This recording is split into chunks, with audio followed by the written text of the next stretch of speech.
माता पिता के लिए अपनी बेटी का उज्जवल भविष्य हमेशा से ही चिंता का विषय रहता है। उसके स्कूल का चयन करते समय हम 10 जगहों पर पूछताछ करते हैं, ट्यूशन क्लासेस में डालने के लिए सलाह मशवरा करते हैं, आगे की पढ़ाई के लिए बेहतरीन कॉलेजेस की इंफॉर्मेशन इकट्ठा करते हैं। इन जगहों पर तो उसके जीवन का कुछ ही समय बीतने वाला है, लेकिन जिस घर में हम उसे ब्याह कर देने वाले हैं, जहां उसकी आगे की सारी जिंदगी गुजरनी है, जो उसका जीवन साथी बनने वाला है, जिसके साथ विवाह जैसा जन्म जन्म का बंधन बनने वाला है, उस अहम रिश्ते की जानकारी में क्या देखा जाता है? लड़के की हाइट, लड़के की आमदनी, उसका हेल्थ सर्टिफिकेट, क्या इतनी जानकारी काफी है? क्या हम इतना ही देखकर वो सब तो अनदेखा नहीं कर रहे हैं जो एक विवाहित जीवन को सफल बनाने की नींव होता है? कहीं ऊपरी चकाचौंध में आकर हम अपनी बेटी को अंधे कुएं में तो नहीं धकेल रहे? हमारी आज की कहानी भी एक ऐसी ही बेटी की है जिसकी जिंदगी में विवाह से ही शुरू हुई तबाही की दास्तां।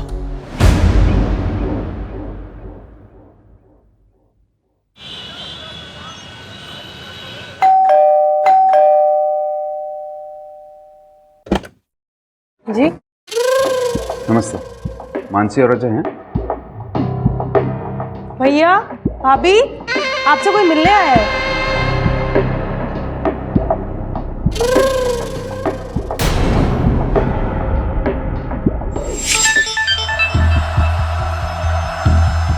मेरे बिना कैसी लग रही है दूसरी सुहाग रात, अपनों पे सितम, गैरों पे करम, ये ठीक नहीं।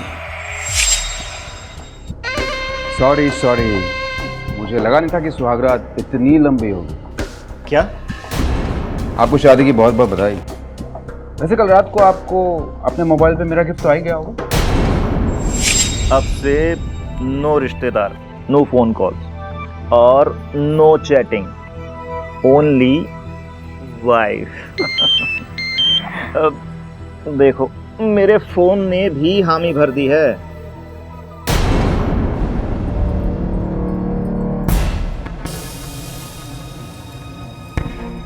क्या हुआ अजय? क्या है ये?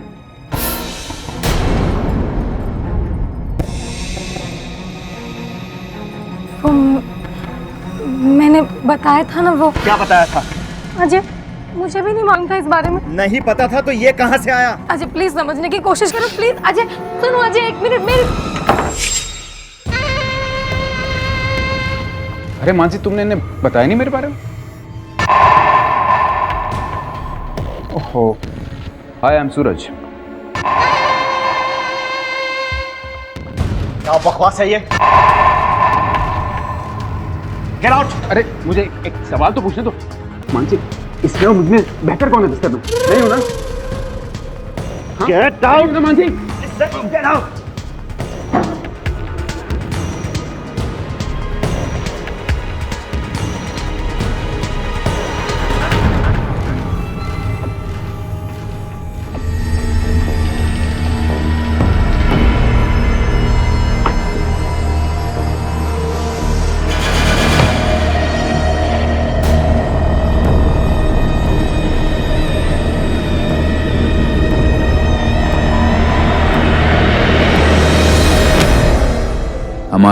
मेरा मतलब है तुम्हारी वाइफ का है, यहीं भूल गई थी, लौटा रहा हूं। यकीन नहीं होता तो पहना के चेक कर लेना।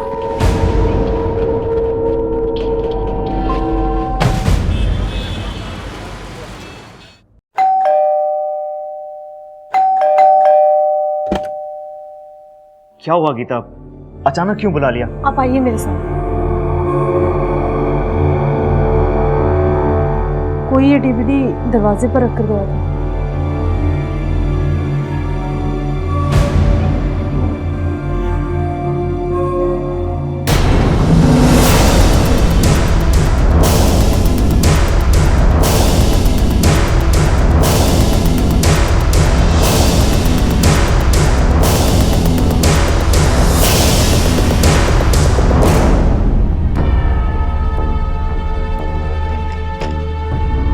बस जानना चाहता था कि अपनी बीवी की खूबसूरती के बारे में आपका क्या ख्याल है।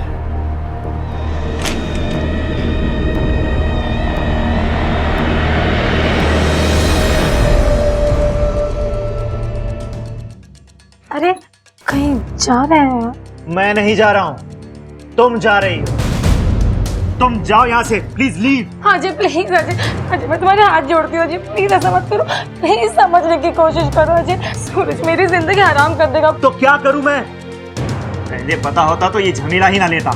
कैसे बता? मुझे कहाँ मालूम था कि वो इस कदर गिर जाएगा। उस आदमी से छुटकारा पाने के लिए कुछ ना कुछ तो मुझे करना ही पड़ेगा। प्लीज अजय, नहीं अजय प्लीज, अजय ऐसा मत करो।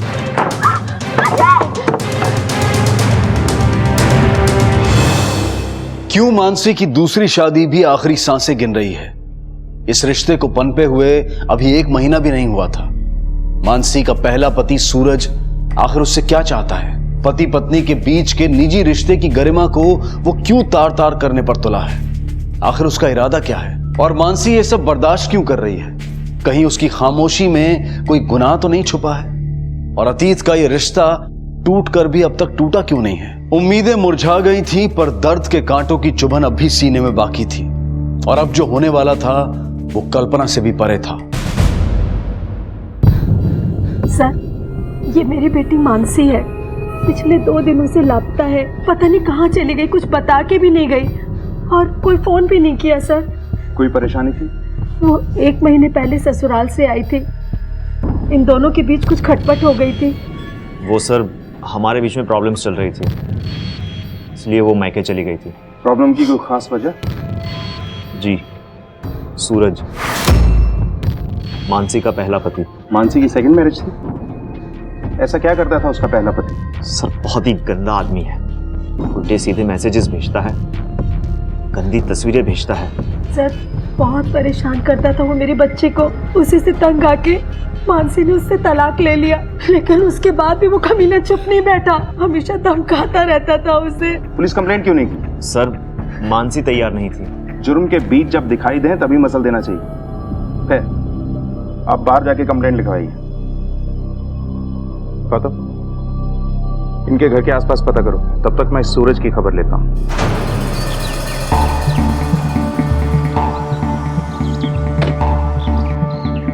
सूरज अवस्थी है? सूरज साहब और माँ जी और छोटी देवी कहीं गए हुए हैं और वो 2 दिनों से घर नहीं आए वापस।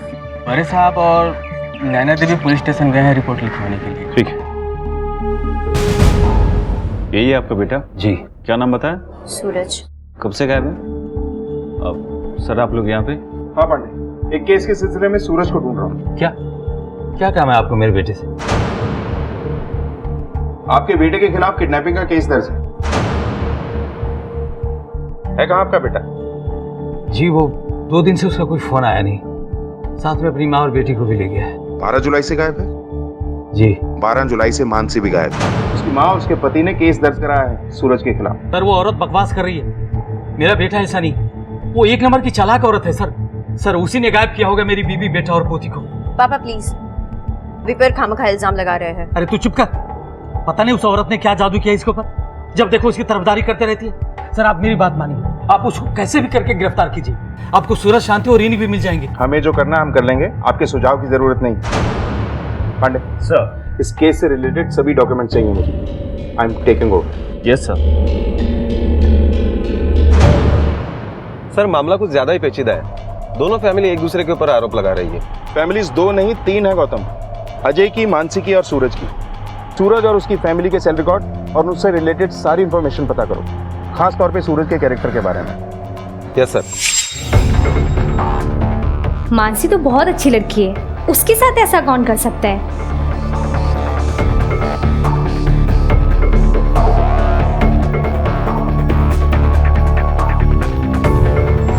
सर कहना तो नहीं चाहिए, लेकिन सूरज सर अपने आप को भगवान मानते हैं। अपने एम्प्लॉयज़ को भेड़ बकरियों की तरह ट्रीट करते हैं, कभी भी कहीं भी किसी की बेइज्जती कर देते हैं और किसी को भी जॉब पे से निकाल देते हैं। अपने एम्प्लॉयज़ के लिए उनका बिहेवियर बहुत ही खराब है। सर ऑफिस की बातें तो मुझे ज़्यादा नहीं मालूम, लेकिन अगर कोई भी उनकी बात काट देता तो उन्हें बहुत गुस्सा आ जाता था। सूरज और मानसी के संबंध कैसे थे? उस दिन आपके पिताजी मानसी के बारे में कुछ कह रहे थे। सर आप मेरे पिता की बातों पर तो बिल्कुल मत जाइए, वो हमेशा से भैया को ही सपोर्ट करते थे। असल में भाभी ने भैया का नहीं, भैया ने भाभी का जीना दूभर कर दिया था, इसलिए वो चली गई। लेकिन डाइवोर्स के बाद भी सूरज ने मानसी का पीछा नहीं छोड़ा। अगर मानसी इतना ही तंग थी तो उसने पुलिस कंप्लेंट क्यों नहीं की? सर वो ऐसा नहीं कर सकती थी। भैया ने उनकी बेटी रीनी को अपने पास रख लिया था, उन्हें इमोशनली ब्लैकमेल करता था। उन्हें तलाक तो मिल गया था पर आज़ादी नहीं मिली थी। आप जानती थी कि सूरज मानसी को तंग करता है? जी। तो आपने भी पुलिस को इन्फॉर्म करना जरूरी नहीं समझा? सर मैं ऐसा नहीं कर सकती थी। अगर भैया को पता चलता तो वो मेरे और समीर की जिंदगी भी हराम कर देते। समीर कौन? मेरे हस्बैंड। आपकी मानसी से लास्ट बात कब हुई थी? 12 जुलाई को। यानी जिस दिन वो गायब हुई? जी। क्या बात हुई थी? वही सब जो वो अक्सर किया करती थी, रीनी की बातें, माँ की, भैया की बातें, बस यही सब। ठीक है, आप जा सकती हैं। सर कॉल डेटा के मुताबिक उस दिन सूरज ने मानसी को कॉल किया था। 1 मिनट 42 सेकंड बात भी हुई थी। उसके कुछ देर के बाद मानसी ने नैना को कॉल किया। मानसी को कॉल तो आया था लेकिन उसने ऐसी कोई खास बात नहीं बताई। पर सर सूरज के कॉल के बाद मानसी ने नैना को कॉल क्यों किया? कहीं सूरज ने ही तो मानसी को गायब नहीं किया है? हो सकता है, लेकिन वो अपनी माँ और बेटी को क्यों गायब करेगा? तो फिर मानसी? अजय और मानसी दोनों सूरज से तंग आ चुके थे। मानसी का दूसरा रिश्ता भी संकट में था। कहीं मानसी ने ही तो ये सारा प्लान नहीं रचा? पर सर 3 लोगों को गायब करना अकेले मानसी के बूते की बात नहीं है। करेक्ट, लेकिन अजय के साथ मिलकर तो कर सकती है। वो वैशाली वाले मेहता जी का केस याद है ना? ऐसा ही हुआ था। शायद इस केस में भी हूबहू वही सब कुछ हुआ। सर अजय के कॉल रिकॉर्ड्स आ गए और सर ये नंबर देखिए। और एक अहम बात सर, सिक्योरिटी बताओ क्या हुआ था? सर वो अजय जी एक दिन ऑफिस में आए थे। ओह वेलकम। तू क्या कर रहा है भैया? बस इतना बताने आया हूं कि मेरी बीवी की ब्रा पैंटी बांटना बंद करो और उससे दूर रहो, वरना अंजाम अच्छा नहीं होगा। इतना गुस्सा क्यों आ रहा है तुझे? हाँ? अबे बेवकूफ, तेरी बीवी के बारे में तेरी नॉलेज पढ़ा रहा हूँ। उसके साथ ब्रेकफास्ट, लंच, डिनर सब किया। एक स्वीट डिश थी वो। उसार हाँ? उसने ये कंप्लेन तो नहीं की बिस्तर में सूरज तुझसे ज्यादा बेटर है? हाँ? साले बहुत मुंह चलता है तेरा। अभी तेरा मुंह तोड़ता हूँ। सिक्योरिटी! कहा यार सिक्योरिटी को क्यों बुलाता है? अगर हिम्मत है तो अकेले लड़। औकात क्या है? मेरे ऑफिस में आके मुझे धमकी दे रहा है? सूरज ये थप्पड़ तुझे बहुत महंगा पड़ेगा। उठा के लेके आओ इस अजय को। ओके सर, चलो।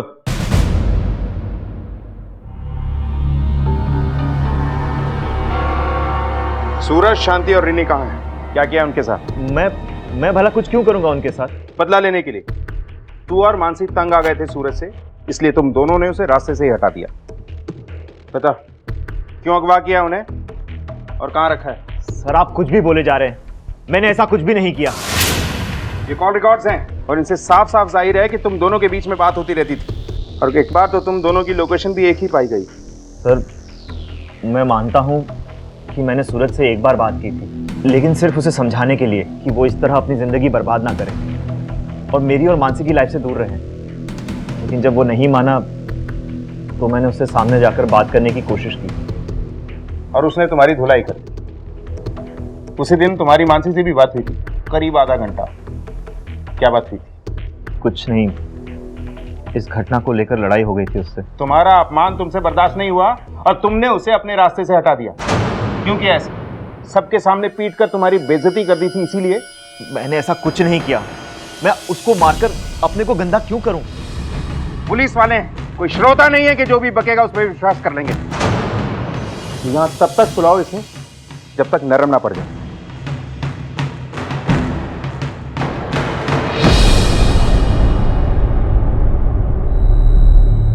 कहीं इस मानसी को भी तूने ही तो ठिकाने नहीं लगाया, या वो भी सब में शामिल है तेरे साथ?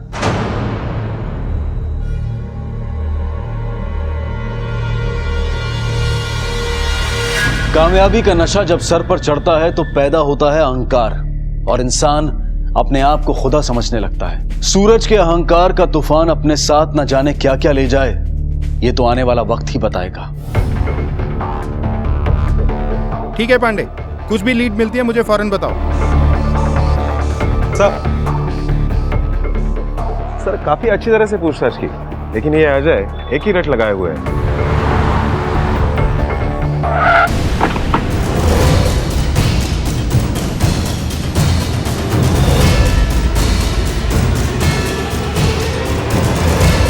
इंस्पेक्टर साहब ये मानसी।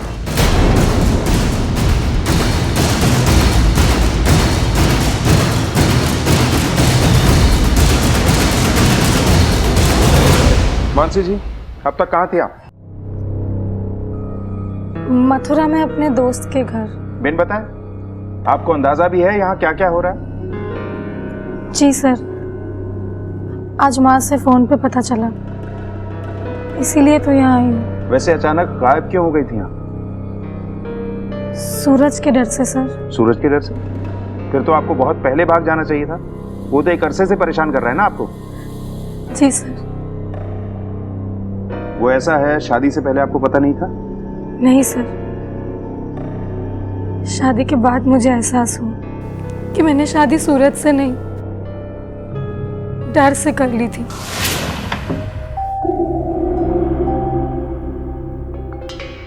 मानसी, जी। ये लो, ये पहन लो, बहुत खूबसूरत लगोगे। लो।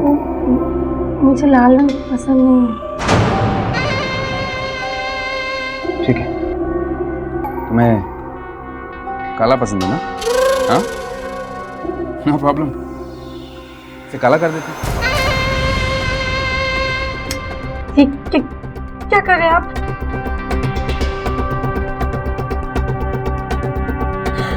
सर, वो अलग अलग तरीके से मुझे चोट देता था। कभी मेरे पीठ पर पेंटिंग बनाते वक्त ब्रश से दर्द देना, तो कभी घंटों घंटों मुझे पानी में खड़े रखना।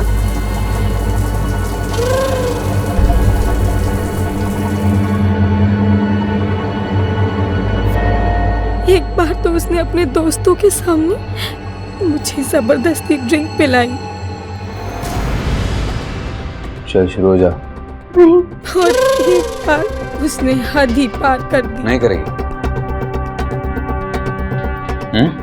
तू ऐसे नहीं मानेगी। सूरज, क्या करे? हाँ, छोड़ मेरा। देख इसके साथ क्या करता हूँ मैं।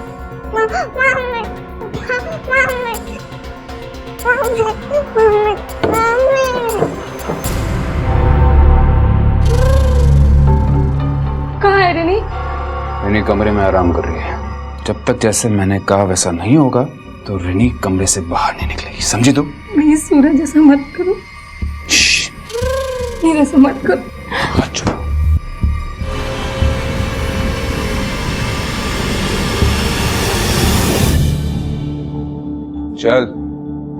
चल हो जा।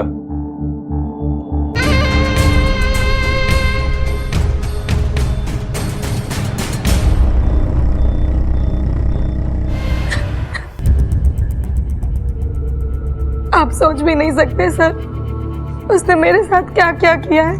तो पुलिस कंप्लेंट क्यों नहीं की? नई नई शादी हुई थी तो उसका ऐसा वायलेंट रूप नहीं था, लेकिन मेरी बेटी रिनी के जन्म के बाद वो उसे लेकर धमकाने लग गया। घर में आपकी मदद किसी ने नहीं की? माँ जी और नैना की हमदर्दी थी मेरे साथ, लेकिन वो भी क्या करती सर। सूरज की तानाशाही पूरे घर पे थी, लेकिन सर जब मुझसे नहीं रहा गया तो मैंने घर छोड़ दिया। लेकिन उसने आपको नहीं छोड़ा, और जब आपसे रहा नहीं गया तो अजय के साथ मिलकर उसे गायब कर दिया। लेकिन अपनी सास और अपनी बेटी को क्यों? ये क्या कह रहे हैं आप सर? आपको लगता है कि सूरज को मैंने गायब किया? सर मैं भला अपनी ही बेटी को और माँ जी को क्यों गायब करूंगी? इसका जवाब तो आप दे सकती हैं, या फिर वो अजय। मुझे कुछ नहीं पता, और अजय ने कुछ नहीं किया है। वो बेचारा मेरा भला करने गया था, लेकिन वो खुद फंस गया। ठीक है, आप जा सकती हैं, लेकिन आगे से किसी के डर से भागने से पहले जरा पुलिस स्टेशन को याद कर लीजिएगा। गौतम, इनकी फ्रेंड का एड्रेस लो, वेरीफाई करते हैं।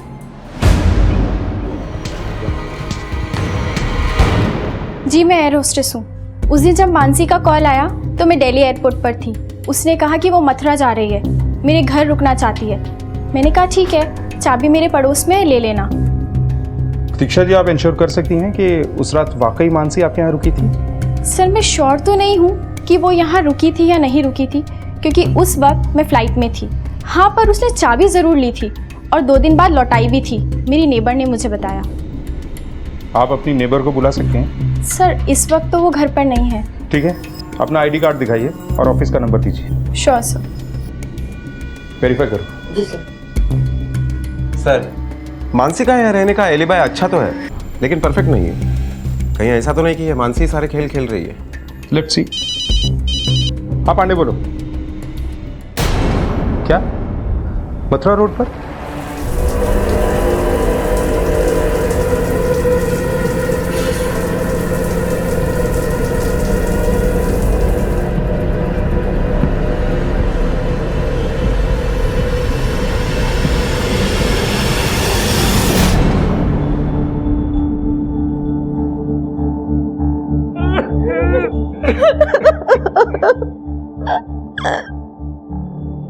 सर लेकिन कैसे हुआ ये? अभी वही जानने की कोशिश कर रहे हैं।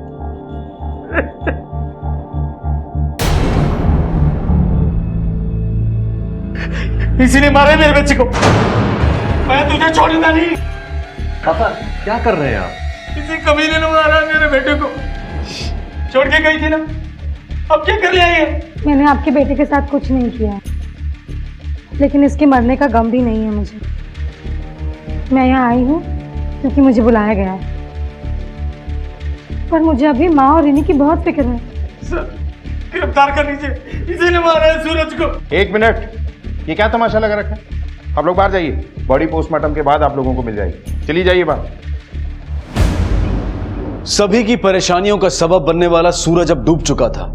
जहां एक तरफ उसकी जिंदगी के वाकयात कई सवाल लिए खड़े थे, वहीं उसकी मौत भी कई सवालों से घिरी थी। पुलिस की नजरों में यह महज एक कत्ल नहीं था, बल्कि एक सोची समझी साजिश थी, मगर किसकी?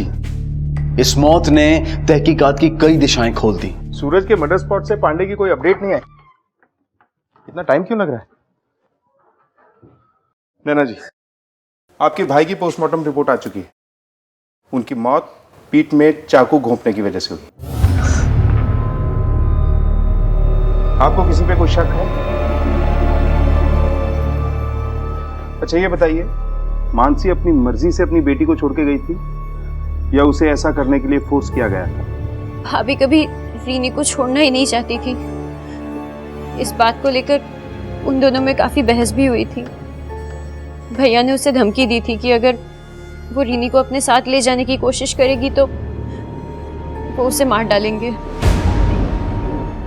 इसके चलते वो रुकने को भी तैयार हो गई थी। वो तो बेटा तुम रीनी की फिक्र मत करो, हम है ना उसे यहाँ संभालने के लिए। तुम्हें आजादी मिल रही है, ले लो, नहीं तो ये सूरज तुम्हें यहाँ ना चैन से जीने देगा और ना ही मरने देगा।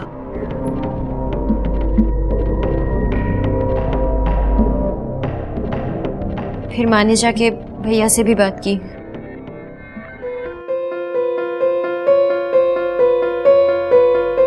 लो बेटा चाय। देखो बेटा कुछ नहीं होगा, जाने दो उसे। रिनी तो तुम्हारे पास है ना, और तुम्हें क्या लगता है कि वो रिनी के बगैर बहुत ज्यादा दिन तक रह पाएगी? नहीं बेटा, बछड़ा जहां पे होता है ना, गाय घूम फिर के वहीं आती है, और वो भी एक ना एक दिन जरूर तुम्हारे पास आएगी। लेकिन अभी जाने दो। तो आपके कहने का ये मतलब है कि डिवोर्स का डिसीजन मानसी का ही नहीं, आपकी माँ का भी था। तो मानसी के सारे डिसीजंस आप लोग लिया करते थे? सूरज भैया ने मानसी भाभी को जिंदा लाश बना दिया था। हमारे बिना वो बेचारी एक कदम नहीं ले पाती थी। डिवोर्स के बाद भी वो हमसे बहुत बातें करती थी, लेकिन माँ के बहुत क्लोज थी, एकदम बड़ी बेटी की तरह। आपकी बात होती थी सूरज से?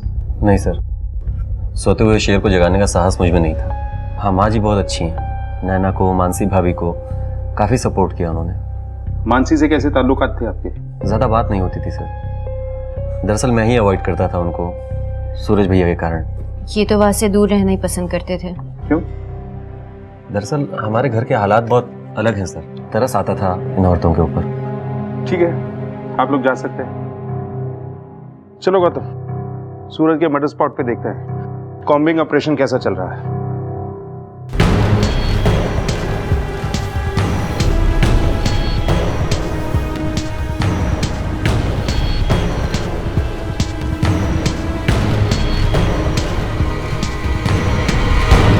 क्या अपडेट है पांडे? सर अभी तक कुछ भी नहीं मिला। अगर सूरज की माँ की भी हत्या हुई है तो हत्यारे ने उनकी लाश को जरूर यहीं कहीं ठिकाने लगाया होगा। ध्यान से ढूंढो। यस सर, ऑलमोस्ट 5 किलोमीटर के रेडियस में हमने छान मारा है और अभी भी ढूंढ रहे हैं। पर सर ऐसा भी तो हो सकता है कि उनका मर्डर हुआ ही ना हो सकता है, लेकिन तुम ढूंढना जारी रखो। जैसे कुछ पता चले मुझे अपडेट करो। Yes sir. गौतम, पांडे की बात में दम है। हो सकता है सूरज के अलावा कोई दूसरा मरा ही ना हो। मतलब ये कि शांति जी अपने बेटे से भी ज्यादा अपनी बहू मानसी के क्लोज था। वो उसे अपनी बड़ी बेटी मानती थी। अगर एक बेटा बेटी को तकलीफ पहुंचाए तो माँ किसका साथ देगी? बेटी का। राइट, लगता है यही हुआ है। पहले उन्होंने मानसी को अपने बेटे से छुटकारा दिलवाया, फिर उसकी बेटी विनी को छुटकारा दिलवाने के लिए कहीं मानसी के साथ मिलकर ही तो ये नहीं किया। Hello, what? ठीक है, हमारे क्या हुआ सर? रामपुर पुलिस स्टेशन को एक बॉडी मिली है जो मिसेस शांति से मैच करती है। हाँ जी, हाँ जी। बंद कर अपनी ये नाटक। तूने सूरज के साथ साथ शांति की भी जान ले ली, इसीलिए मारा है अपनी बेटी को और कहीं फेंक दिया है। बस कीजिए पापा, बस कीजिए। माँ को खोने के बाद भी आप नहीं सुधरे। एक्सक्यूज मी प्लीज, आप लोग ये झगड़े बाहर जाके कीजिए। जाइए यहाँ से। अब तक जो पॉसिबिलिटीज हमने देखी हैं उसमें अगर अजय और मानसी ने ये मर्डर किया है तो भी वो शांति को क्यों मारेंगे? कोई मोटिव ही नहीं। सर ऐसा भी हो सकता है कि रिन्नी के मुद्दे पर माँ और बेटे में झगड़ा हुआ होगा और फिर बेटे ने माँ को मार डाला और बाद में मानसी ने और अजय ने मिलकर सूरज को मारा होगा। ये तो पोस्टमार्टम के बाद ही पता चलेगा कि पहले कौन मरा है। और हाँ, वो बच्ची हमें अभी तक नहीं मिली, उसका मिलना हमारे लिए बहुत जरूरी है। हो सकता है कि केस की कोई अहम कड़ी उससे पता चले। ऐसा करो कि न्यूज़पेपर में ऐड दो और उस जगह पे पोस्टर्स भी लगवाओ जहां हमें सूरज और उसकी मां की लाश मिली। ये सूरज की लाश मिलने के बाद अजय मानसी के घर पर 2 बार गया था। उठा के लाओ उसे। Okay sir. सुना है आजकल फिर तू मानसी के घर के चक्कर लगाने लगा है। कल तक तो तुझे मानसी नहीं चाहिए थी। सच में नहीं चाहिए थी या नाटक कर रहा था हमें घुमाने के लिए? सर ये आप क्या कह रहे हैं? वही कह रहा हूं जो तू समझ रहा है। बता, क्यों मारा सूरज को? सर मैंने सूरज को नहीं मारा, बल्कि जिसने भी सूरज को मारा है मैं उसे थैंक यू कहना चाहूंगा। मानसी से मुझे कभी कोई शिकायत नहीं थी, वो तो सूरज ने हमारा जीना हराम कर रखा था। मानसी, इसमें मुझमें बेहतर कौन है बिस्तर में? मैं हूं ना। घर तो घर, ऑफिस में भी तंग करता था और मानसी अपनी बेटी के डर से कुछ भी करने को तैयार नहीं थी। इसलिए मैंने मानसी से दूर रहने का फैसला कर दिया था। लेकिन अब जब सूरज ही नहीं है तो मुझे कोई प्रॉब्लम नहीं है। देखा जी, जो तू बोल रहा है ना, अगर उसमें जर्रा बराबर भी झूठ निकला तो बाकी की जिंदगी जेल में एड़ियां रगड़ते हुए गुजारेगा। सर, लालमोहन और नैना आइए।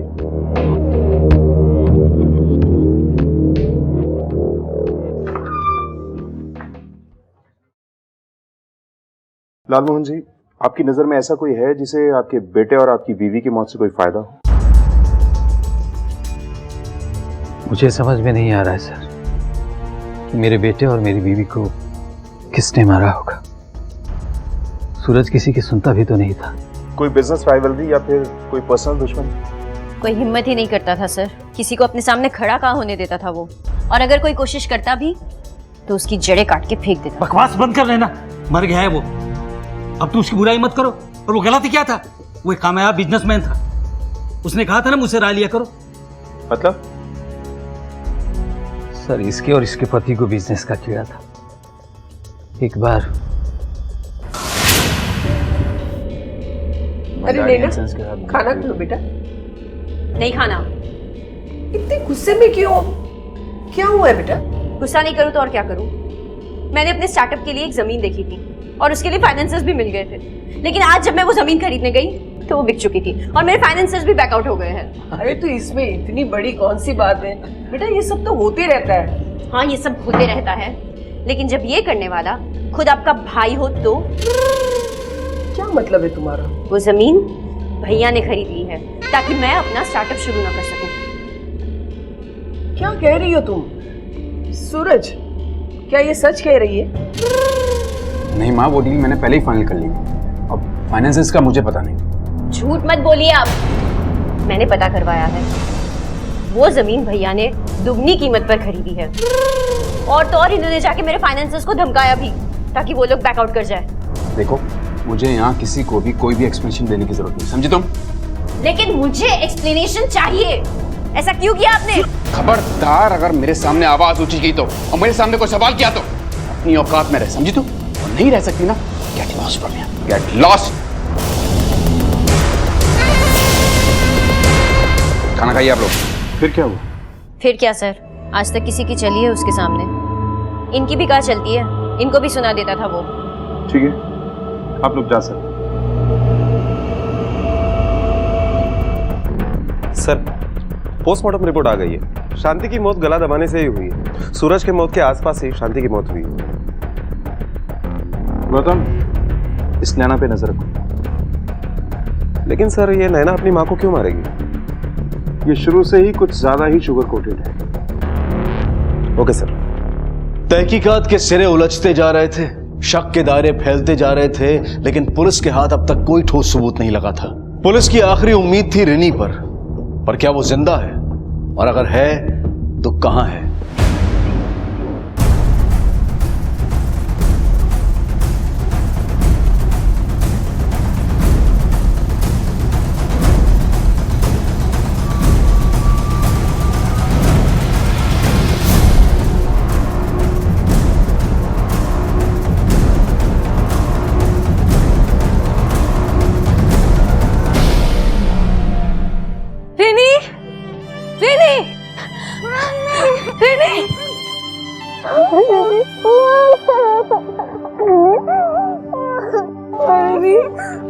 मेरी बच्ची, कहाँ चले गए थे आप? अब ठीक हो? मामा को छोड़ के कहाँ चले गए थे आप? सर, जिस तरीके से ये बच्ची मानसी को लिपट रही है, मुझे नहीं लगता कि इस कत्ल में मानसी का कोई हाथ होगा, वरना ये बच्ची काफी डरी हुई होती। बच्ची काफी डरी हुई है, कुछ भी बोल नहीं पा रही। आप कोशिश कीजिए, शायद कुछ बोल पाए। रिनी बेटा, बेटा अंकल कुछ पूछ रहे हैं ना, बताओ उन्हें क्या हुआ, डरो नहीं। रिनी, अच्छा, आप अपनी फ्रेंड के घर कितने बजे पहुंची? करीबन रात 8 बजे। 8 बजे? लेकिन सूरज तो अपनी माँ और बेटी को लेकर 12 बजे निकल गया था। फिर ये 8 घंटों में क्या हुआ? मुझे नहीं पता सर, मैं बहुत टेंशन में थी, मैं यहाँ वहाँ भटक रही थी, मुझे कुछ समझ में नहीं आ रहा था।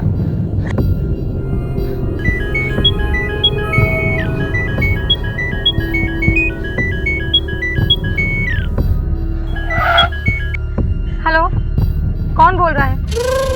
दिल से तो निकाल दिया, दिमाग में तो रहने दो। सूरज, क्यों फोन किया तुमने? मैंने एक पेपर पे क्या साइन कर दिया, तुमने तो अपनी जिंदगी से बेदखल कर दिया मुझे। सूरज, तुम मुझे अपनी जिंदगी अपने दिमाग से क्यों नहीं निकाल देते? मैं तो निकाल दूंगा मानसी, लेकिन ये कैसे निकालेगी? नहीं बेटा, मम्मी बात करना चाहती है आपसे, बात करो। लो मम्मी, रिनी, आपको बाले हो, मुझे आपकी याद आ रही है। बेटा, बहुत प्यार करती है ना तू अपनी बेटी से। देखता हूँ तू उसे बचाने के लिए क्या कर सकती है। या तो तू मेरे साथ वापस आएगी या तो तेरी बेटी की लाश। हेलो सूरज, हेलो सूरज, हेलो। एक पल के लिए तो मैंने सोचा कि मैं उस घर में वापस चली जाऊं, बर्दाश्त कर लूं सब कुछ अपनी बच्ची के लिए। मैंने सोचा मैं नैना से इस बारे में डिस्कस करूं। हाँ, मैंने आपको बताया तो था कि उस दिन शाम को मानसी भाभी का फोन आया था। मगर आपने मुझे ये बात नहीं बताई कि वो वापस घर आना चाहती थी, लेकिन आपने उसे भागकर कहीं छुप जाने की राय दी। कैसे बताती? मैंने मानसी भाभी से वादा किया था। आपके अलावा किसी और को भी पता थी ये बात? मतलब गलती से किसी को बता दिया हो या डिस्कस किया हो? नहीं, किसी से नहीं। उस दिन जब मानसी का फोन आया और उसने मुझसे ये सब बताया तो मैं भी डर गई थी। मुझे कुछ समझ में नहीं आ रहा था कि मैं क्या करूं। तो मैंने उसे होल्ड पे रख के समीर से डिस्कस किया। वो मेरे बगल में ही बैठे थे। उन्होंने ही कहा कि मानसी को बोलो कि कुछ दिन के लिए अपनी एक दोस्त के घर चली जाए और ना किसी से कांटेक्ट करे, ना किसी से मिले। समीर यानी आपके हस्बैंड? जी। अरे सर मेरा कुछ लेना देना नहीं है सर।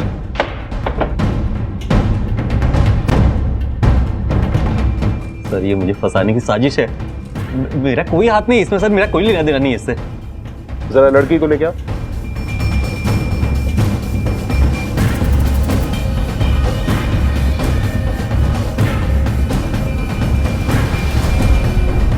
बेटा, ये वही गंदे अंकल है ना जिन्होंने आपको हर्ट किया था? आपके पापा और आपकी दादी माँ को मारा था?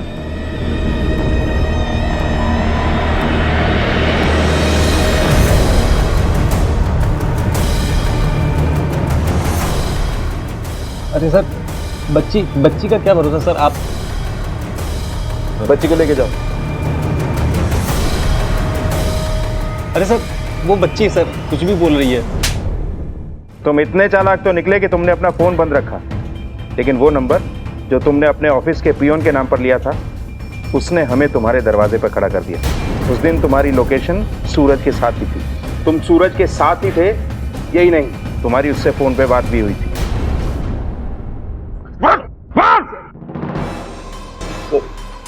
दरअसल सूरज की प्रॉपर्टी पर मेरी निगाह शुरू से ही खराब थी। एक छोटा सा बिजनेस खड़ा करना चाहता था सर, लेकिन मैं जानता था कि सूरज कभी ऐसा होने नहीं देगा। एक बार नैना के थ्रू भी मैंने स्टार्टअप की कोशिश की थी, लेकिन उसने सब चौपट कर दिया। मेरे रिश्तेदारों के सामने भी कई बार उसने मेरा मान किया, तब भी मैं चुप रहा, कुछ नहीं कहा। लेकिन जब मुझे पता चला कि सूरज मानसी को जबरदस्ती वापस लाने वाला है और मानसी भी भागने वाली है, तो मुझे मौका मिल गया। हाँ सूरज भाई, खबर एकदम पक्की है। मानसी ने खुद नैना को फोन करके ये बताया था कि वो कहाँ छुपी हुई है। आप ऐसा करो, आप मुझे मथुरा रोड मिलो, मैं आपको लेके चलता हूँ। और सूरज भाई एक बात और, नैना से ना कुछ डिस्कस मत करना, वो मुझे सुनाती रहेगी। वैसे भी आपका चापलूसी कहती है वो मुझे। ठीक है, आता हूँ। पर वो बेवकूफ था, अकेले नहीं आया, माजिक और रीनी को साथ मिलाया। उसको लग रहा था कि रीनी के सहारे वो मानसी को और अच्छे से ब्लैकमेल कर लेगा। मथुरा का सफ़र लंबा था, इसलिए माजी को ले लिया उसने। फिर हम उसकी गाड़ी में बैठ कर निकल गए और मैंने सुनसान जगह देखकर टॉयलेट के बहाने गाड़ी रुकवाई।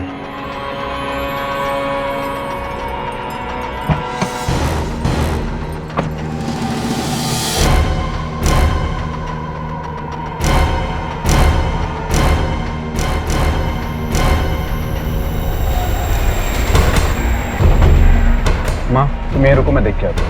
हाँ बेटा देखो।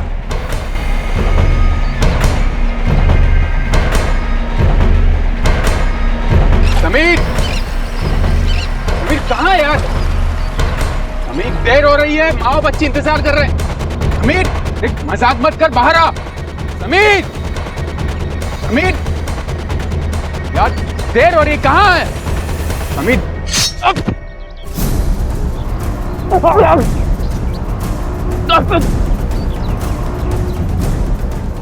कहाँ चले गए? दिख ही नहीं रहे दोनों। सूरज बेटा,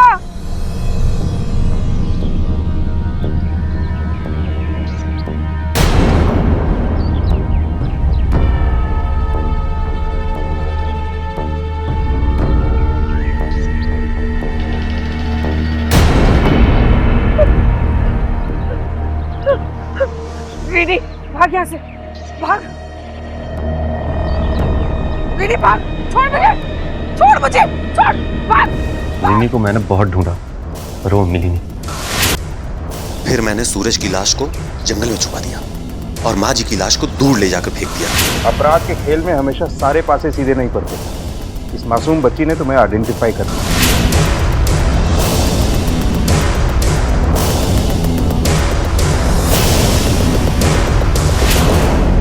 कार को कहाँ ठिकाने लगाया? वहीं आगे मुझे एक तालाब मिला, मैंने कार को सीमेंट डुबा दिया।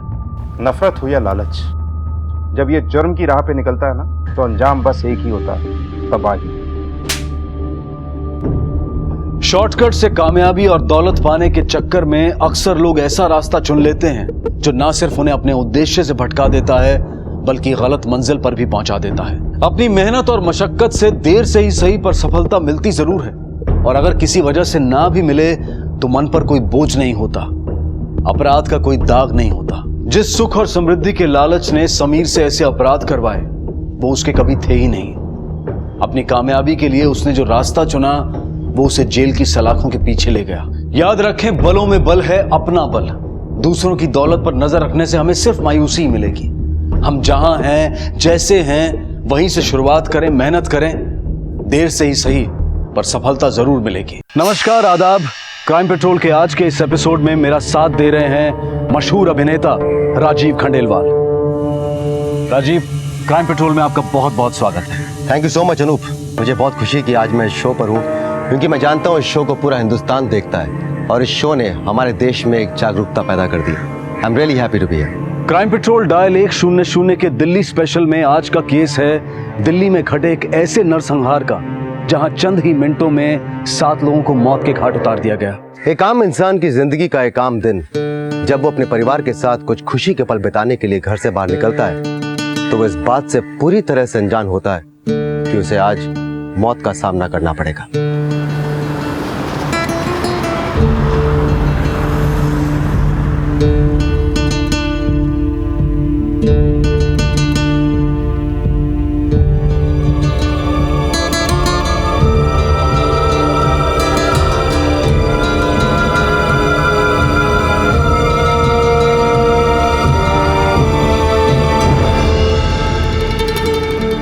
यहाँ का खाना तो जेपी रोड के ढाबों से भी अच्छा है। तुम ही हमेशा जेपी रोड करते रहते हो, कभी नई जगह ट्राई नहीं करते, हमेशा एक ही जगह जाके बोर करते रहते हैं हमें। पापा हमें बोर नहीं करेंगे, हमें फन फूड विलेज लेकर जाएंगे, है ना पापा?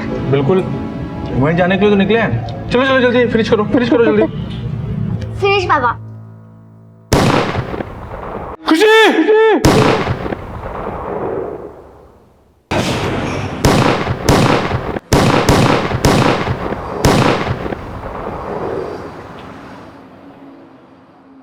कुछ ही पलों में रविन का हंसता खेलता परिवार मौत की आगोश में चला गया।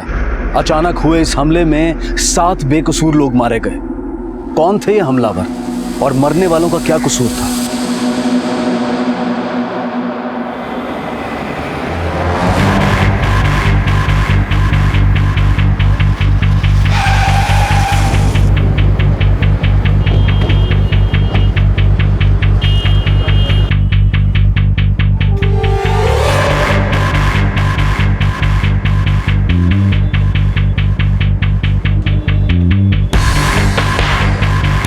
बॉडीज को पोस्टमार्टम के लिए भेजो, इन्हें आइडेंटिफाई करवाओ और इनकी फैमिलीज को इन्फॉर्म करो। सर।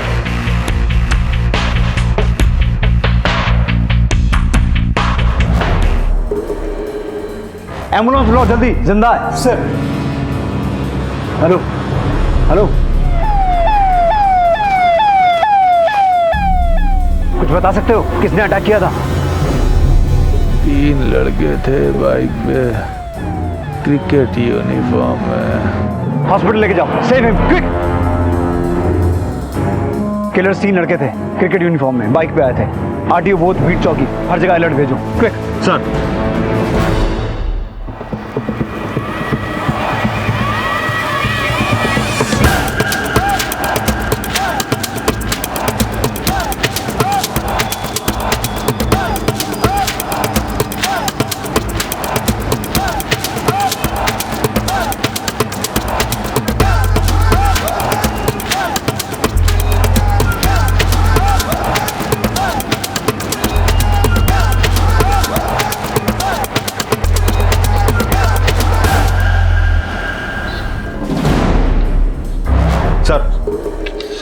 ये उन लोगों की लिस्ट है जो हादसे में मारे गए, और इस आदमी का नाम रविन खन्ना है। इसके साथ इसकी बीवी और बेटी भी थी। विकासपुरी का रहने वाला है, फैमिली में और कोई भी नहीं है सर। इस फैमिली के अलावा ये जो लोग हैं ये कौन है? सर ढाबे के 2 वेटर्स के अलावा 3 लोग और थे जो खन्ना फैमिली के आगे वाले टेबल पर बैठे थे। पहला अश्विन दीवान, दीवान बिल्डर्स का मालिक। दूसरा वरुण बलियान, सोशल वर्कर। लेकिन सर तीसरे की बॉडी आइडेंटिफाई नहीं हुई है। वरुण बलियान, ये नाम कुछ सुना सुना सा लग रहा है। सर ये एकता पार्टी के प्रदेश अध्यक्ष धीरेन बलियान का छोटा भाई है। तो कहीं इन मर्डर्स के पीछे कोई पॉलिटिकल कनेक्शन तो नहीं है, या फिर कोई लैंड माफिया गैंग है? सर मुझे लग रहा है किलर्स के टारगेट पे वरुण, अश्विन या फिर उस तीसरे आदमी में से कोई एक है, या फिर ये तीनों। लेकिन फायरिंग में खन्ना फैमिली और ढाबे के लोग भी शिकार हुए हैं। वर्मा, टारगेट पे खन्ना फैमिली भी हो सकती है। एक काम करो, ये जितने भी लोग हैं सबका बैकग्राउंड चेक करो, पता करो इनका आपस में कोई कनेक्शन तो नहीं है। Okay sir. और वो जो 3 किलर्स क्रिकेट यूनिफॉर्म में देखे गए थे, उनकी कोई इन्फॉर्मेशन मिली? नहीं सर, अभी कुछ पता नहीं चला है।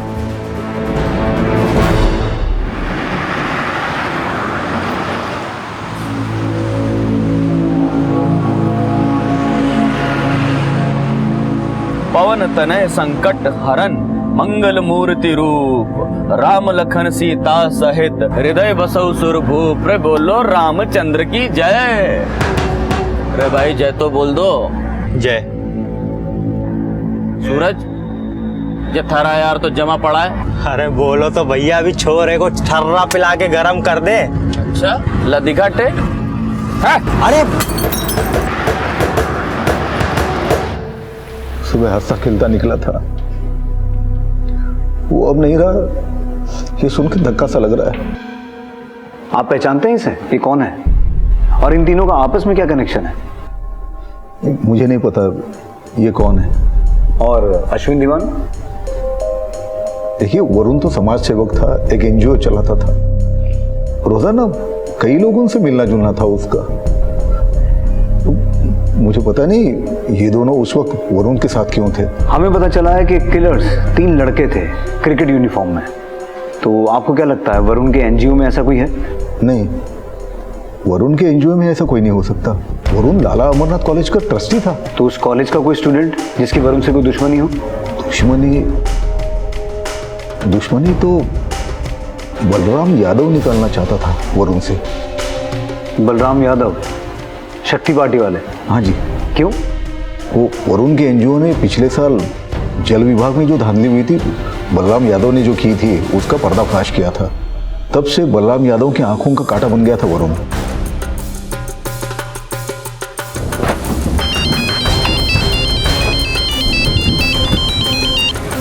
हाँ बोलो वर्मा। सर बिजवासन में एक लावारिस बाइक मिली है और मुझे लगता है ये बाइक क्रिकेटर की यूनिफॉर्म में आए उन किलर्स ने यहाँ चोरी होगी। बिजवासन? इसका मतलब है उन्होंने किसी और व्हीकल से बॉर्डर क्रॉस किया होगा। एक काम करो, हरियाणा पुलिस को तुरंत अलर्ट करो और राजस्थान पुलिस को भी। नजफगढ़ से बिजवासन, जहां जहां भी सीसीटीवी लगे हैं वहां से पता करो, शायद उनका चेहरा सामने आए। और वो जो बाइक मिली है पता करो किसके नाम पर रजिस्टर्ड है। Okay sir.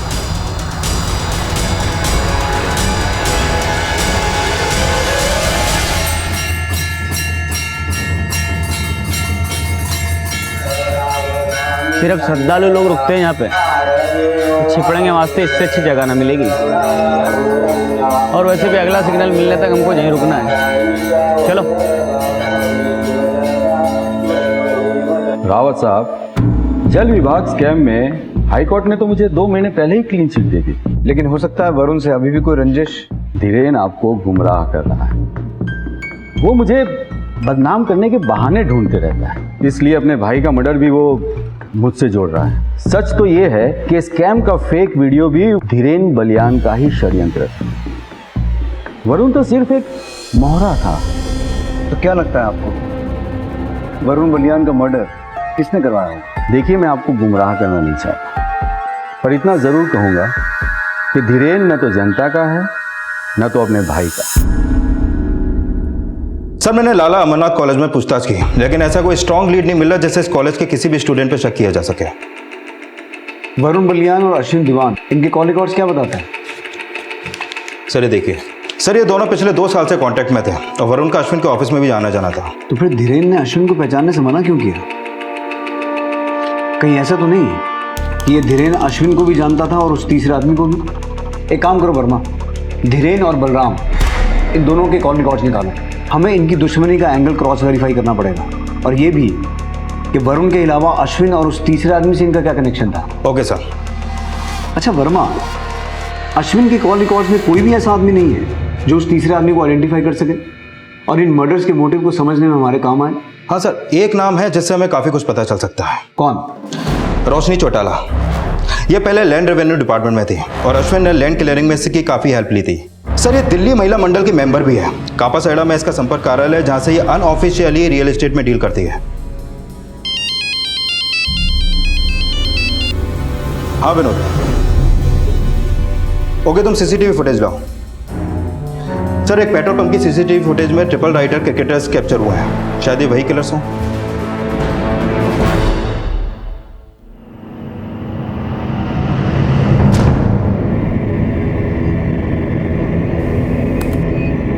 सर, यही तीनों लड़के हैं। पेट्रोल पंप वाले बोल रहे थे ये बहुत जल्दबाजी में थे। साहब, वो लोग लाइन तोड़कर आगे आ गए थे। अरे लाइन में आओ। अबे डालेगा तू एक किल्ली। चल एक चल ना, डाल जल्दी डाल।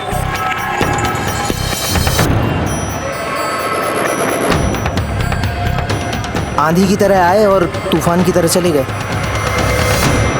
रविंद्र खन्ना के बयान और इन तीनों के बिहेवियर से तो यही लगता है कि किलर्स यही होंगे, लेकिन सीसीटीवी की इस एंगल से इनका चेहरा ठीक से दिखाई नहीं दे रहा। सर, मैंने पेट्रोल पंप वाले से इनका हुलिया जानने की कोशिश की। उन्होंने कैप और चश्मा पहन रखा था, इसलिए वो पहचान नहीं सका। लेकिन उसका कहना था कि उनकी यूनिफॉर्म बिल्कुल नहीं थी, जैसे शोरूम से वो पहन के निकले हो।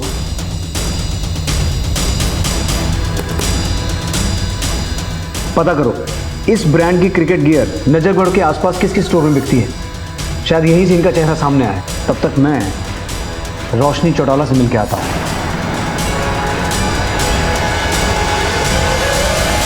क्या अग्रवाल साहब, 20 करोड़ की एग्रीकल्चर लैंड खरीद के 50 करोड़ की इंडस्ट्री लगाएंगे और लैंड क्लियरिंग के लिए 40 लाख भी नहीं दे सकते? हद करते हो। लेकिन 40 थोड़ा ज्यादा है, थोड़ा कुछ कम। ज्यादा दोगे तभी तो जादू होगा। और वैसे भी ये 40 लाख आगे चल के आपके ही तो काम आने वाले हैं। भाई, विधानसभा चुनाव जीतकर आप जैसे लोगों की तो सेवा करनी है कि नहीं? सो तो है। एक मिनट। हाँ बोल। रावत, ठीक है, भेज दे भीतर। ज्यादा मत सोचिए अग्रवाल साहब, पैसा भेज दीजिए, काम हो जाएगा। ठीक है, भिजवा देता हूँ। ये हुई ना बात।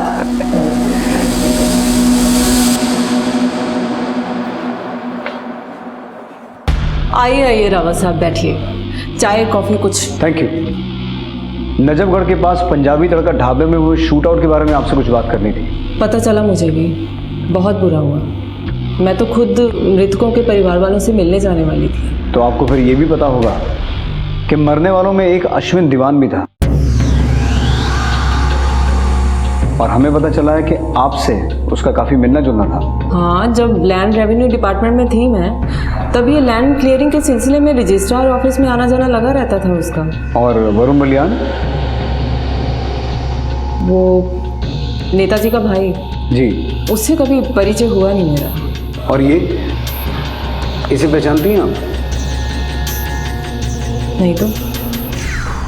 रोशनी जी, हमें लगता है कि ये फायरिंग अश्विन दीवान, वरुण बलियान और इस तीसरे आदमी को मारने के लिए हुई है। क्या लगता है आपको, ये काम कौन करवा सकता है? और किसी का तो पता नहीं, लेकिन ये अश्विन दीवान का माधव गोयल के साथ एक पंगा था। माधव गोयल? कैसा पंगा? देखिए रावत साहब, जब ये आउटर दिल्ली बसनी शुरू हुई थी, तब सबसे ज़्यादा चांदी वहाँ के किसान जिमींदारों की हुई थी, और ये अश्विन दीवान उसी किसान परिवार से था। लेकिन इसके बाप दादा ने माधव गोयल से कर्जा लेके रखा था, इसीलिए वो ज़मीन की power of attorney Madhav Goyal के नाम पर थी। तो जब ये अश्विन की विधवा माँ की मौत हुई, तो माधव गोयल ने वो ज़मीन किसी इंडस्ट्रियलिस्ट को बेच दी थी, और फिर अश्विन गोयल ने उसी ज़मीन पर अपना क्लेम कर दिया। फैसला किसान के हक में गया। इसी के चलते ये माधव गोयल का करोड़ों कमाने का जो सपना था, धराशायी हो गया था, और ये अश्विन दीवान उसी ज़मीन के पैसों से मोटा बिल्डर बन गया था। माधव इसी बात को लेके खार खाता था अश्विन से। माधव गोयल रहता कहाँ है? जनकपुरी में कोठी है इसकी।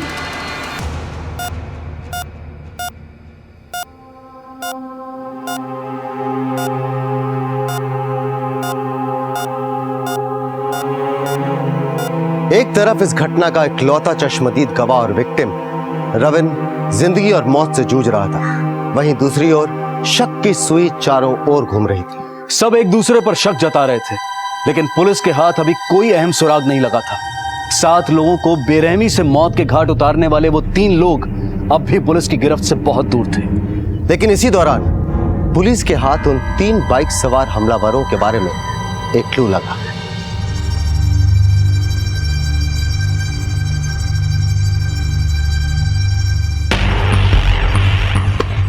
सर, इस लड़के ने 5 जुलाई को आर्या स्पोर्ट एसेसरीज से रेज ब्रांड के 3 पेयर क्रिकेट कॉस्ट्यूम और एक किट खरीदी थी। ये रही उसकी रसीद। मतलब साफ है वर्मा, ये लड़का और इसके दोनों साथी ढाबे पे आए। एक टेबल पे अश्विन, वरुण और वो तीसरा आदमी बैठे हुए थे। उनके ठीक पीछे रविन खन्ना और उसकी फैमिली, और ढाबे वाले 2 आदमी शायद वहीं कहीं आसपास अपना काम कर रहे होंगे। इन तीनों ने सडनली फायरिंग शुरू कर दी, या फिर कोई 2, या हो सकता है ये तीनों ही हो। और इनकी गोलियों का शिकार खन्ना फैमिली और वो ढाबे वाले भी बन गए। इस लड़के की फोटो सभी थानों में भिजवाओ और पता करो इसका कोई क्रिमिनल बैकग्राउंड तो नहीं है। सर। हाँ बोलो सर। माधव गोयल के घर पे ताला लगा है और उसका फोन भी स्विच ऑफ है। पड़ोसियों से पूछताछ की तो पता चला मर्डर के पिछली रात से ही वो गायब है। ठीक है, माधव गोयल हत्या वाले दिन से गायब है। इसका मतलब रोशनी चौटाला का शक सही था। सर, उसने अश्विन दीवान के मर्डर का शक तो माधव गोयल पर जताया है, पर वरुण बलियान और उस तीसरे शख्स के मर्डर का इसमें क्या तार जुड़ा हो सकता है? अब ये सारे तार तो तभी जुड़ेंगे वर्मा, जब ये तीनों लड़के हमारे हाथ लगेंगे। बोलो, जोर से बोलो, बोलो, जय माता दी। अरे भाई जोर से तो बोल दे। अरे के जोर से बोलूं यार, भूख लगी से। चल ले ढाबा भाई खाना खाने। भंडारा चालू होगा सत्संग के बाद, तब ठूस लेना जितना खाना है। भूख लगी है। अरे जोर से बोलो, जय माता दी। सारे बोलो, जय माता दी। के बोलो। सर, माधव गोयल पिछले 15 साल से रियल एस्टेट में डील कर रहा था और 1 महीने पहले अश्विन दीवान और इसके बीच एक लैंड डिस्प्यूट को लेकर केस चल रहा था। लेकिन सर, माधव गोयल का कोई क्रिमिनल बैकग्राउंड नहीं है और इसकी फोन लोकेशन के हिसाब से भी इसका नजफगढ़ में भी आना जाना नहीं था। इसके बिजनेस एरियाज पालम, दिल्ली कैंट, नांगढ़, जनकपुरी और लाजवंती गार्डन है। वरुण बलियान और बलराम यादव से इसका कोई कनेक्शन नहीं सर, ऐसा कुछ सामने नहीं आया है। एक बात बहुत खटक रही है। धीरेन ने वरुण की हत्या का शक बलराम यादव पर जताया, लेकिन अश्विन और उस तीसरे आदमी के बारे में कुछ नहीं बोला। वहीं रोशनी ने अश्विन की हत्या का शक माधव गोयल पर जताया, लेकिन वरुण और उस तीसरे आदमी के बारे में कुछ नहीं बोली। और इन दोनों के सस्पेक्ट एक उत्तर तो दूसरा दक्षिण। कहीं ऐसा तो नहीं कि रोशनी और धीरेन की दिशाएं मिली हों और ये दोनों मिलकर हमें भटका रहे हो? सर, मुझे लग रहा है जब तक वरुण और अश्विन के साथ आया तीसरा आदमी आइडेंटिफाई नहीं होगा, तब तक ये केस भूल भुलैया में अटका रहेगा। भूल भुलैया में फंसकर ही पजल सॉल्व होते हैं वर्मा, और ये हमें भटकाने वाले जिस दिन हमारे जाल में फंसेंगे ना, इन्हें जेल में सांप सीढ़ी खेलना भी नसीब नहीं होगा। सर, डॉक्टर का फोन आया था, रविन खन्ना खतरे से बाहर है। अब हम मिल सकते हैं। Let's go. अब तक जितने भी नाम और सुराग सामने आए थे, वो इस सामूहिक हत्याकांड को कोई भी दिशा नहीं दे पा रहे थे। लेकिन पुलिस की उम्मीद तब जागी जब रविन को होश आया। सर, मैं बड़ी मुश्किल से अपनी फैमिली के लिए वक्त निकाल पाता हूँ। उस दिन हम लोग हफ्तों बाद घूमने के लिए निकले थे। मैंने सोचा था कि आज अमृता और खुशी की सारी शिकायत दूर कर दूंगा, हम लोग खूब एंजॉय करेंगे। लेकिन जब हम लोग खाना खा रहे थे, तभी वहां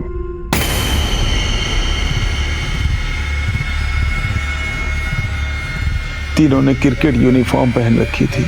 उनमें से एक ने आकर हमारे सामने वाले टेबल पर किसी का नाम पूछा। अश्विन दीवान? मैं हूं। तू कौन?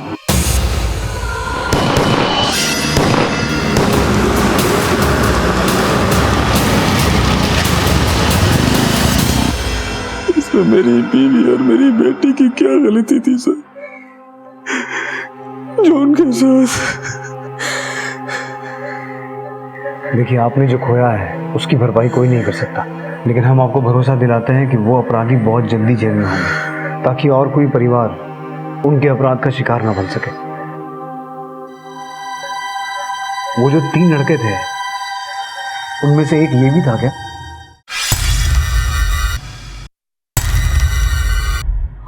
हाँ सर, ये था।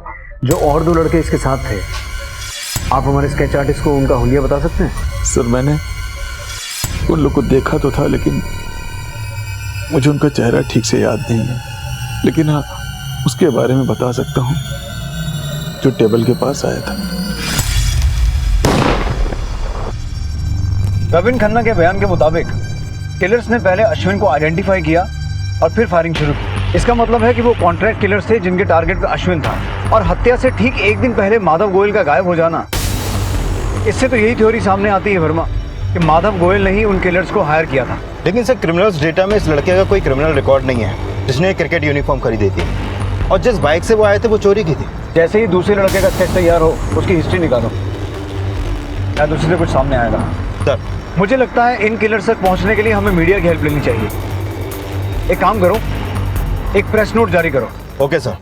नजफगढ़ के पंजाबी तड़का ढाबे में हुए शूट आउट में एक बड़ा खुलासा। पुलिस से प्राप्त सूचना के आधार पर फायरिंग करने वाले 3 शूटर में से पुलिस ने एक शूटर को आइडेंटिफाई कर लिया है। ये वही शूटर है जो उस दिन शूटर के साथ था। अगर इसके बारे में आपके पास कोई भी सूचना हो तो आप पुलिस हेल्पलाइन नंबर पर संपर्क करें। हेल्पलाइन नंबर है 18000। सूत्रों के हवाले से ये खबर मिली है कि इस हत्याकांड में किलर्स के टारगेट पे दीवान बिल्डर्स के मालिक अश्विन दीवान थे, जिसके साथ एकता पार्टी के प्रदेश अध्यक्ष धीरेन बलियान का छोटा भाई वरुण बलियान भी था। ऐसा माना जा रहा है इस हत्याकांड के पीछे बिजनेसमैन माधव गोयल का हाथ है, जो हत्या वाले दिन से फरार है।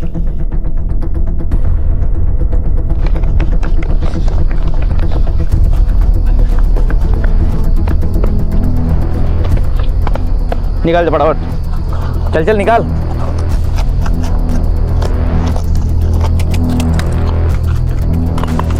चल जल्दी। सर,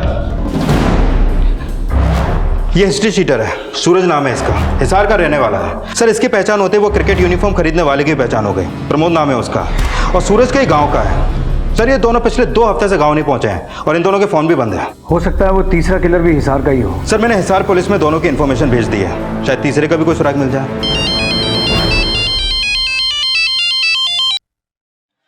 हेलो, माधव गोयल बोल रहा हूँ। माधव गोयल, कहाँ हो? दर दर की ठोकरें खा रहा हूँ रावत साहब। तो पुलिस स्टेशन आ जाओ, तुम्हें मालपुए खिलाएंगे। जरूर आ जाता रावत साहब, लेकिन मुझे फरार अपराधी बताकर आपने खुद ही मेरे पांव बांध दिए हैं। रावत साहब, ये रोशनी चौटाला 1 नंबर की झूठी औरत है। उसने आपको ये तो बता दिया कि अश्विन के साथ मेरी कहा सुनी हुई थी, लेकिन ये नहीं बताया कि वरुण बलियान दीवान बिल्डर्स में स्लीपिंग पार्टनर था। उन दोनों ने मुझे मिलकर चीट किया और उनकी मदद की इस रोशनी ने। तो तुम ये कहना चाहते हो कि ये मर्डर्स तुमने नहीं करवाए? बिल्कुल नहीं। अब प्रताप लहरी को ढूंढिए, वो भी गायब है। कौन प्रताप लहरी?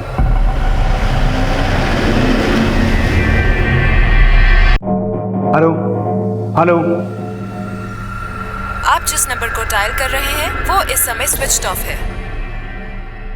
सर, मैंने वो नंबर सर्विलेंस पे डलवा दिया है। कोई फायदा नहीं है वर्मा, अब तक उसने सिम फेंक दिया होगा। पर सर, ये माधव गोयल ने फोन क्यों किया? अपनी सफाई दे रहा था कि इन हत्याओं के पीछे वो नहीं है। तो फिर कौन हो सकता है? उसका इशारा तो रोशनी चौटाला की तरफ था, लेकिन उसकी बातों से ऐसा लग रहा था कि टारगेट वरुण या अश्विन में से कोई एक नहीं बल्कि दोनों थे, और नाम उसने किसी प्रताप लहरी का भी लिया। प्रताप लहरी?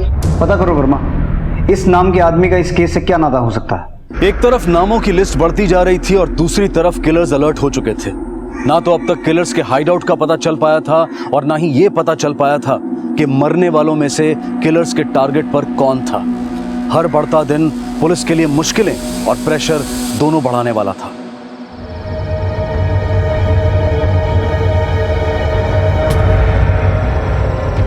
काका।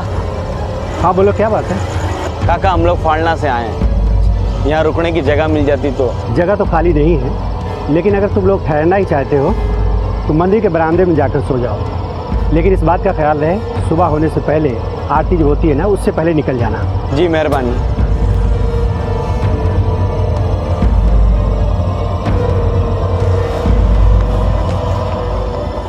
बहुत बहुत बधाई रोशनी भाई। अरे धन्यवाद धन्यवाद अग्रवाल साहब, बधाई तो आप मुझे उस दिन दीजिएगा जिस दिन विधानसभा का टिकट मिल जाएगा। अरे ये महिला मंडल की अध्यक्ष तो वैसे भी मुझे ही बनना था। रोशनी जी, आपके बधाई समारोह में खलल डालना चाहता हूँ। आपसे कुछ पूछताछ करनी है। पूजा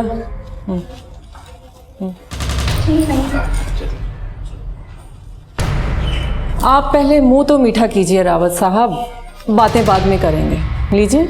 मुंह अगर मीठा कर लिया तो आपसे कड़वा नहीं बोल पाऊंगा। आप तो ऐसे बातें कर रहे हैं जैसे मैं ही अपराधी हूँ। हुआ क्या है? बैठिए। अरे बैठिए, बैठ के बात करते हैं, बैठिए। अब बताइए क्या अपराध किया है मैंने? प्रताप लहरी को नहीं जानती आप? हाँ, ये प्रताप लहरी, वो स्टेट एजेंट। जी। आपने उसके बारे में मुझसे पूछा ही कब था? मैंने आपको उसकी फोटो दिखाई थी। कौन सी फोटो दिखाई थी आपने? ये प्रताप लहरी है? जी। हे राम, लाश बन के तो बिल्कुल ही पहचान में ना आ रहा। ये लीजिए। इसका मतलब ये अश्विन और वरुण के साथ साथ इसका भी मर्डर हो गया। नजरों का धोखा बता के प्रताप लहरी को ना पहचानने का कारण तो खोज लिया आपने। अब इस बात की सफाई कैसे देंगी कि आपको ये भी नहीं पता था कि वरुण बलियान दीवान बिल्डर्स का स्लीपिंग पार्टनर था? Sleeping partner? मैं इस बारे में कुछ भी नहीं जानती। तो अब आप ये भी कहेंगे कि वरुण बलियान का उस जमीन में कोई शेयर ही नहीं था, जो जमीन आपने माधव गोयल से छीनकर उन दोनों को दिलवाई थी और जिसके बदले में आपने मोटी कमीशन भी खाई थी।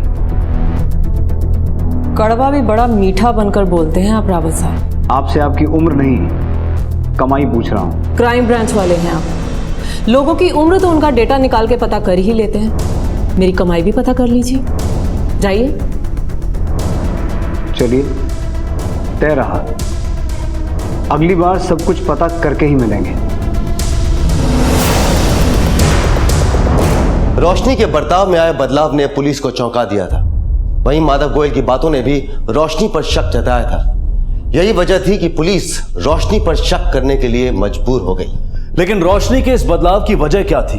क्या रोशनी को इस बात पर यकीन था कि पुलिस उस पर गलत शक कर रही है, या फिर वो किसी बड़ी योजना को अंजाम देने वाली थी जिसके तार उन 7 लोगों से जुड़े थे जिनकी दिन दहाड़े हत्या कर दी गई थी? लेकिन अभी एक और बड़ा सवाल था, और वो था प्रताप लहरी, जिसका नाम माधव गोयल ने लिया था। सर, मैंने पता किया प्रताप लहरी सिर्फ स्टेट एजेंट ही नहीं बल्कि दीवान बिल्डर्स में एक स्लीपिंग पार्टनर भी था। मतलब इस केस की थ्योरी बिल्कुल साफ है। किलर्स के टारगेट पे दीवान बिल्डर्स के तीनों पार्टनर्स थे। कोई ऐसा है जिसके कहने पर किलर्स ने दीवान बिल्डर्स के तीनों पार्टनर्स को ही नहीं, दीवान बिल्डर्स नाम की कंपनी का ही सफाया कर दिया। लेकिन सवाल ये उठता है कि दीवान बिल्डर्स का ऐसा दुश्मन है कौन? हाँ बोलो विनोद। ठीक है सर, खबरियों से पता चला सूरज ने कोटला के किसी असलम से 3 पिस्तौल और बुलेट्स खरीदे थे। उठा के लाऊं सर? Okay sir.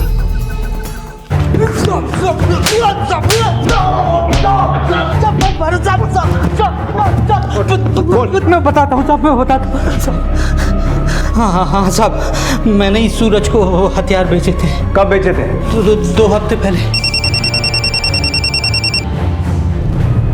उसको मेरा नंबर कहाँ से मिला मुझे नहीं पता, बस उसने पैसे दिए और मैंने उसे हथियार बेच दिए। किस नंबर से फोन किया था?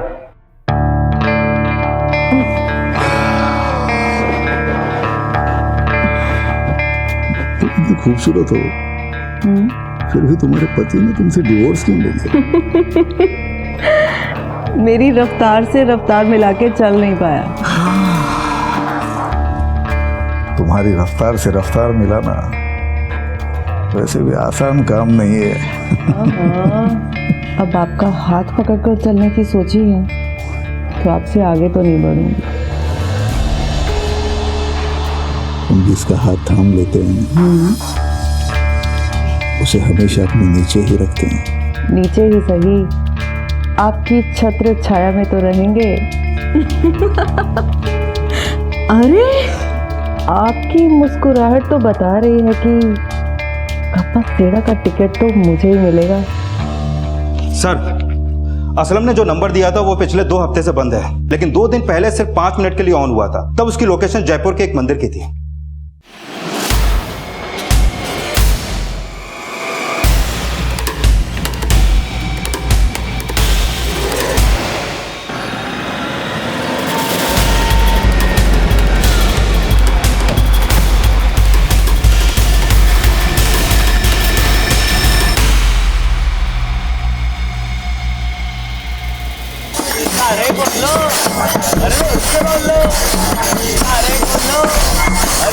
हाँ सर, ये दोनों इसी मंदिर में 2 दिन पहले सत्संग करे थे, लेकिन इसके साथ एक और भी लड़का था।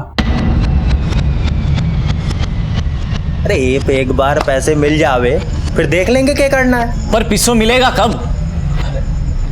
अरे सवेरे तक इंतजार कर ले, मिल जाएगा। खुश? अरे यूके, माता रानी का मैसेज आया है, बोले 10 लोगों को भेजेंगे तो मनोकामना पूरी होगी। जेके से भाई? अरे छोरे तू ना समझेगा, ये है गुड लक मैसेज। अब देख, अपने साथ में सब कुछ अच्छा होगा। सर, अभी उस लड़के ने फोन ऑन किया था, लोकेशन ट्रेस हो गया। Let's go.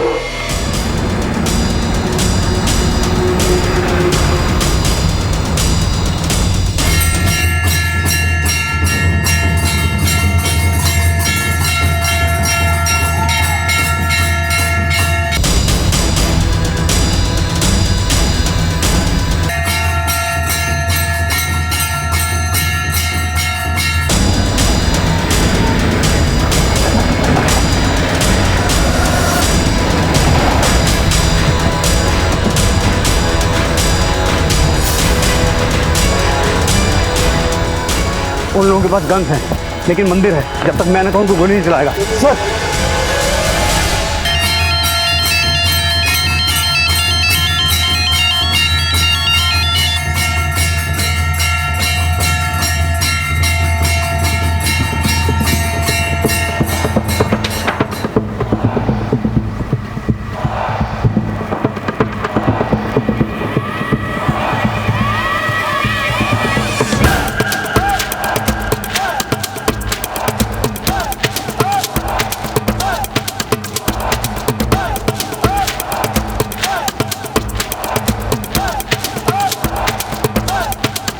Suraj, Pramod,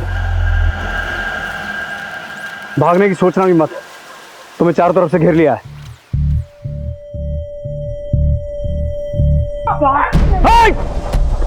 be careful, उनके पास बंदूकें हैं।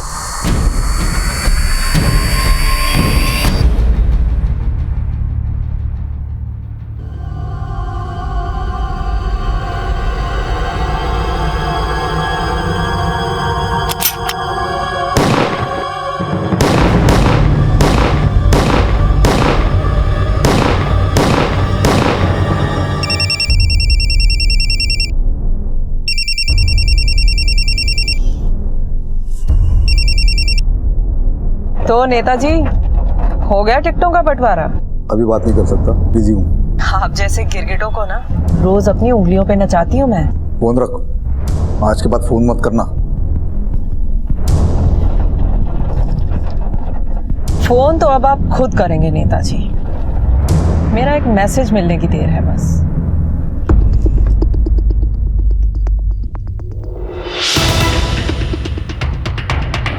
सर, वो तीसरा किलर नमन था, हिस्ट्री शीटर।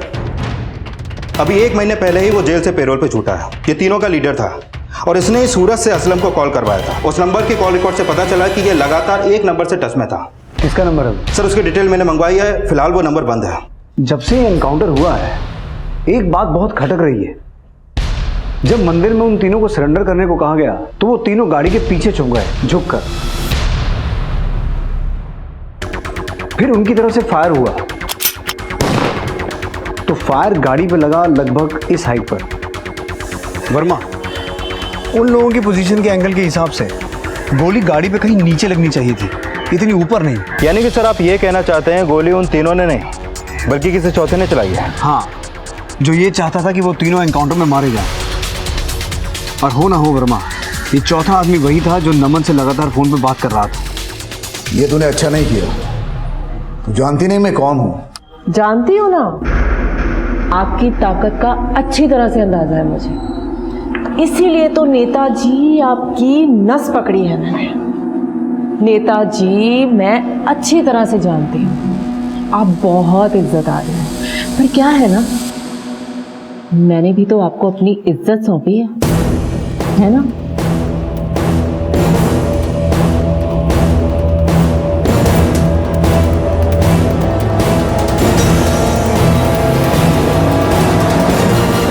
साहब, यही हो रही है। ठीक है, तुम जाओ। ओके।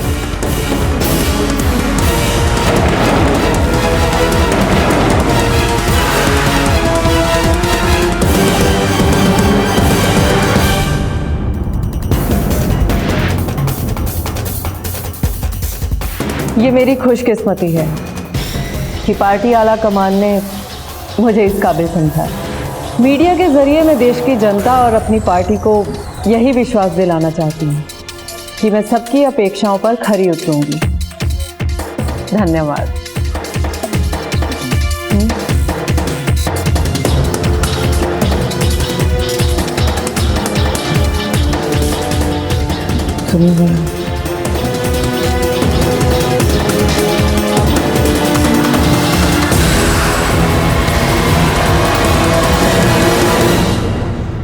नहीं, देखो तुम्हें टिकट चाहिए थी, वो दे दी। अब और कुछ नहीं कर सकता। मदद तो तुम्हें करनी पड़ेगी मेरी, वरना तुम जानते हो मैं क्या कर सकती हूँ तुम्हारे साथ, जानते हो तुम। अब कुछ नहीं कर पाओगी। तुम्हारा भाई विक्रम गिरफ्तार हो गया है और तुम्हारा भी पर्दाफाश हो गया है। ये क्या कह रहे हैं आप? तुम्हारे खिलाफ अरेस्ट वारंट है हमारे पास, रोशनी चौटाला। वैसे तो तेरी जबान बड़ी तेज चलती थी, आज अगर ताला लगाएगी तो ताला तोड़ना पड़ेगा। मैंने ही मारा है तीनों को। कमीनों ने धोखा दिया था मुझे। ये माधव गोयल की डील को इलीगल साबित करने के लिए एड़ी चोटी का जोर लगा दिया था मैंने, और इन तीनों ने 50 लाख की कमीशन अटका दी थी मेरी वजह से ही वो 25 करोड़ की जमीन तुम लोगों को माधव गोयल का 40 लाख का कर्जा देके मिली थी। अश्विन, मैं कहती हूँ कमीशन दे मेरी, कमीशन दे मेरी, नहीं तो क्या पुंछ पाड़े की मारी। देख अश्विन, मेरे से बात कर। पहले अश्विन अकेला था, अब दीवान बिल्डर्स मेरा भी है। और जिन रजिस्ट्रार के तलवे चाट कर तो इसका काम करती थी ना, अब वो खुद हाथ जोड़कर मेरा काम करेंगे। धीरन बलिया का भाई हूं मैं, तेरे जैसे दल्लों की जरूरत ना हमको। दल्ला नहीं, दल्ली है भाई। भाई लेकिन पिछला काम तो इसी ने करवाया था, दे दो पैसे। पैसे चाहिए तने, चल दे देंगे। अरे जैसे रजिस्ट्रार को दिखाती थी वैसा ही थोड़ा मटका झटका हम। हाथ कैसे लगाया तूने? ज्यादा बिजली ना चमका। जब मैं ठोकम पट्टी पे आ गया ना तो महिला मंडल में भी दुखड़ा ना रो पाएगी। कसम तो मैंने उसी दिन खा ली थी कि इन तीनों को मारकर दीवान बिल्डर्स का नामो निशान मिटा दूंगी मैं। बस फिर जब विक्रम जेल से आया तो उसके साथ मिलकर मैंने इन तीनों को मारने की प्लानिंग की थी। और नमन विक्रम को जेल में ही मिला था, और मुझसे विक्रम ने कहा था कि इन तीनों को हम नहीं मारेंगे, नमन से मरवाएंगे। इसीलिए सबसे पहले पैरोल पर मैंने नमन को छुड़वाया, और फिर नमन ने हिसार से अपने बाकी के वो जो दो साथी थे उनको बुलाया। बस अब किसी भी तरह करके उन तीनों को मुझे किसी ऐसी जगह पे बुलाना था जहां उन तीनों को एक साथ मार सकूं। इसीलिए सबसे पहले मैंने प्रताप लहरी को मिलने के लिए बुलाया। देख प्रताप, अपना पिछला कमीशन तो मैं भूल चुकी हूँ, लेकिन फिलहाल मेरे पास एक सौदा है जिसे तुम तीनों के अलावा कोई और खरीदने की हिम्मत नहीं कर सकता। कहाँ का सौदा है? तुम बस इतना जान लो कि 50 करोड़ की जमीन तुम लोगों को 10 करोड़ में मिल जाएगी। सौदा मैं तभी बताऊंगी जब इस बार मेरा पूरा का पूरा कमीशन तुम लोग पहले दोगे, एडवांस में। बोल। डन। और वो बेवकूफ बड़ी आसानी से फंस गया मेरे झांसे में। फिर उसने वरुण और अश्विन को फोन लगाया और ये तीनों एक साथ मुझसे मिलने के लिए तैयार हो गए।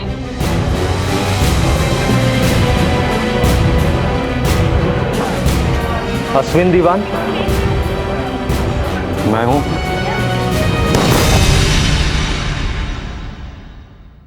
नजफगढ़ का पंजाबी तड़का ढाबा शूट आउट के सभी आरोपी पकड़ लिए गए हैं। महिला मंडल की अध्यक्षा रोशनी चौटाला मुख्य आरोपी है। सोमवार को पुलिस कोर्ट में चार्जशीट दायर करेगी।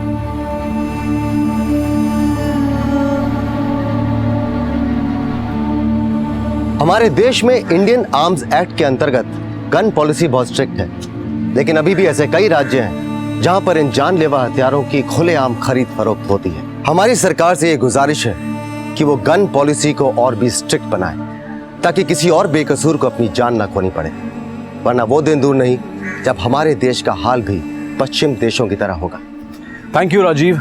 आज आप हमारे साथ क्राइम पेट्रोल के इस एपिसोड में आए। Thank you so much Anoop, मुझे यहाँ पर आकर बहुत अच्छा लगा। मुझे लगा कि मैंने भी कुछ कंट्रीब्यूट किया है।